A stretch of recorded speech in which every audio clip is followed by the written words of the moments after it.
जिल्हा संपादक हमीद शेख। रावेर पोलीस शोध पथकाची धडक कारवाई। 24 तासांत जबरी चोरी करणाऱ्या टोळीला ठोकल्या बेड्या। रावेर पोलीस स्टेशनच्या गुन्हे शोध पथकाने अत्यंत प्रभावी कामगिरी करत एका व्यापाऱ्याला लुटणाऱ्या टोळीचा 24 तासांच्या आत छडा लावला आहे। या कारवाईत पोलिसांनी 3 आरोपींना अटक केली असून त्यांच्याकडून चोरीची रोकड आणि गुन्ह्यात वापरलेली मोटारसायकल असा एकूण 50,000 रुपयांचा मुद्देमाल हस्तगत केला आहे। या घटनेची सविस्तर माहिती अशी की रावेर येथील किराणा होलसेल व किरकोळ व्यापारी गोवर्धनदास सफरमल कोटवाणी हे दिनांक 18 फेब्रुवारी 2026 रोजी सायंकाळी विवरे बुद्रुक येथे उधारीचे पैसे गोळा करण्यासाठी गेले होते। काम आटोपून परत येत असताना एका अनोळखी मोटारसायकल चालकाने त्यांना लिफ्ट देण्याच्या बहाण्याने गाडीवर बसवले।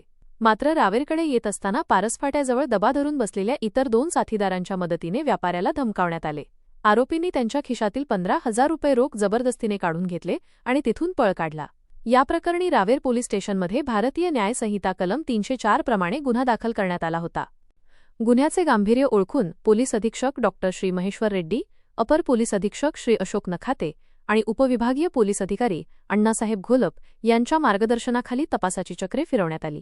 पोलीस निरीक्षक डॉ. विशाल जयस्वाल यांच्या नेतृत्वाखालील पथकाने गुप्त बातमीदारांमार्फत माहिती मिळवून संशयित आरोपी मोहम्मद उबेद मोहम्मद एजाज रावेर, शेख मोईन, शेख नईम विवरे बुद्रुक आणि रेहान खान जावेद खान विवरे बुद्रुक यांना ताब्यात घेतले।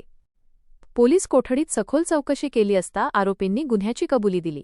पोलिसांनी त्यांच्याकडून चोरीचे 15,000 रुपये आणि गुन्ह्यात वापरलेली 35,000 रुपये किमतीची होंडा कंपनीची युनिकॉर्न मोटारसायकल क्रमांक MH02CN5376 जप्त केली आहे।